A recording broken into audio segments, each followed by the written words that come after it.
Hi guys, welcome back to the channel. A few quick thoughts and a couple gotchas about the Xiegu X6100 I just purchased. They've been around for a while. I've looked at some reviews online. A few things that I haven't seen mentioned elsewhere I'm going to bring up to you and give you my overall. I had one gotcha that I sweat bullets on. We'll hit that one last. So, first of all, we'll go with the setting for the microphone. So, if you hit the general button over here, and you go to radio settings 1, you'll see mic gain. And it come up at 20.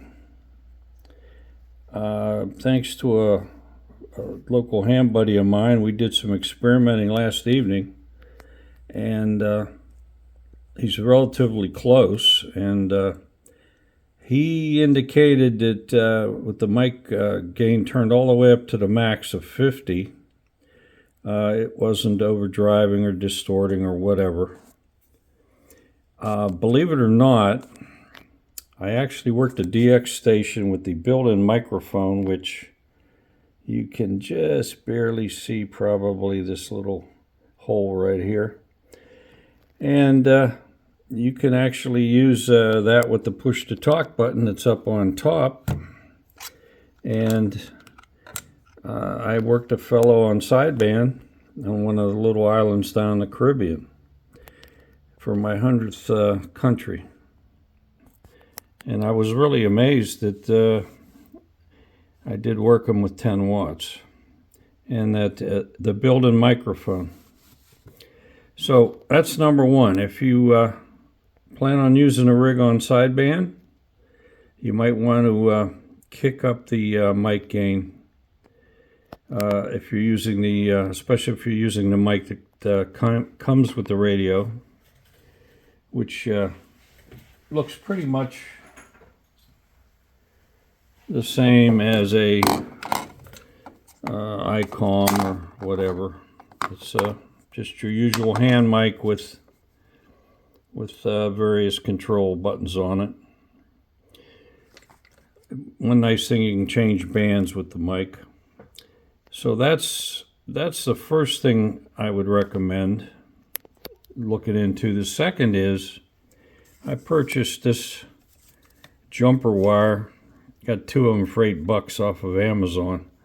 It takes the strain off of this connection, which I feel if you just go directly there with your antenna hookup, you may have a problem. I use PL259 stuff, so it'd be even worse, the weight on there. It's not flimsy, it feels good and solid, but just as a precaution, I'd kind of recommend doing that. Okay, this gotcha is a little subtle. If you look up here, you'll see RIT, and it says 0. Now, when you hit radio settings 1, radio settings 2, you'll see that it has this thing, XIT, transmit 0. You rotate this knob, and you basically you offset your transmitter. So what happened to me is, probably from maybe fooling around when I first got the radio, not knowing what I was doing, this thing was up around 1,000. Therefore, and there's so much information on the screen, I didn't notice it for a while. When I was transmitting, I was actually transmitting 1,000 cycles higher than I was listening on. And I wasn't getting anybody coming back to me. Guess what? And when my buddy and I were checking it out last night, I realized that or the night before, he had heard me, called me, and I didn't go back to him. Well, I did go back to him, but I was off frequency. So there you are. And it's how it got that way, I don't know. Why you would use it, I don't know. But I'll spin her back down here to 0. You can even go negative with this thing. And it's like transmit RIT, but it's not obvious. At least it wasn't obvious to me. And then we come to the one that really had me sweating bullets. When I first got the radio, I tried it out on sideband, and I had been on CW first. Then I tried sideband. When I went back to CW, no, it didn't work. Absolutely nothing.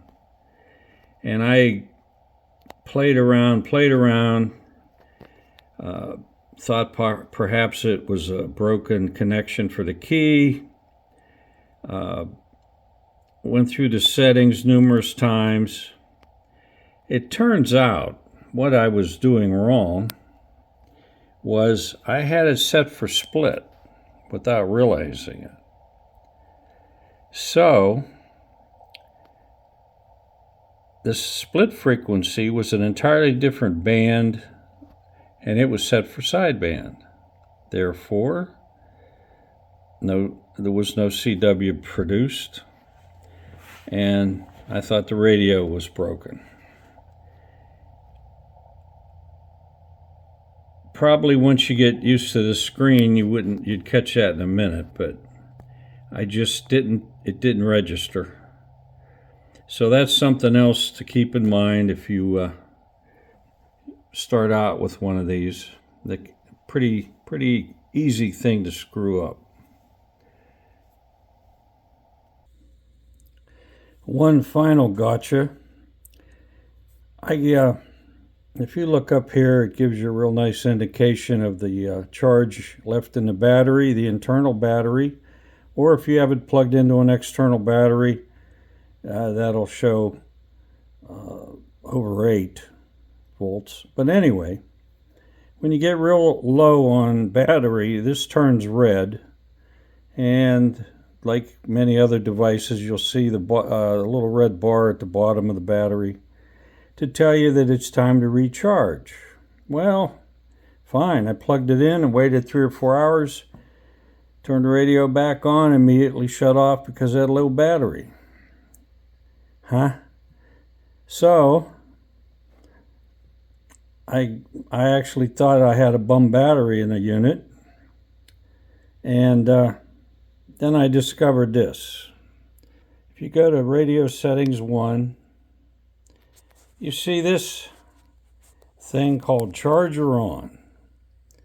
And if you rotate this button, it goes to charger off. Don't ask me why they put that in here. I don't see any purpose to it. But one way or another, and it's easy to do, if you hit this button by accident, it charges now off, but you didn't notice that happened, and you just go over here and get out of the menu. Now, when your battery runs down and you go to recharge, nothing happens. So that's another gotcha. It's sort of mentioned in the manual, but this manual, which isn't that bad for a Chinese manual, but it is, you have to dig. And you're going to have to read it more than once, and if you have a problem, you want to go back and read it very carefully again. Not unlike a lot of other rigs. Okay, final impression of the radio after 2 weeks. I've worked New Mexico from here in Florida, worked an island down in the Caribbean. I had a rag chew with a fellow in Massachusetts on 10 meters today at 5 watts. I wouldn't recommend this radio to someone who, for their first radio, because of the QRP aspect. And it's certainly not a DX10 or something on that ilk. However, it's a nice little radio. It's fun to play with, and it does work. So I'm not gonna tell you it's a terrible radio, because it isn't. It just takes some learning if you want to get the full advantages out of it. Let's put it that way. Overall, would I buy the radio again? Yes. Will I use it a lot? I don't know. I'm still not sure if QRP is my thing, but it's been fun so far. So that's my point of view, and any constructive comments are welcome. Like and subscribe if this was useful to you. I do all kinds of strange ham stuff.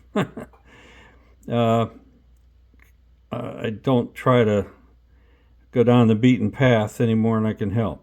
Anyway, 7 threes, and have fun.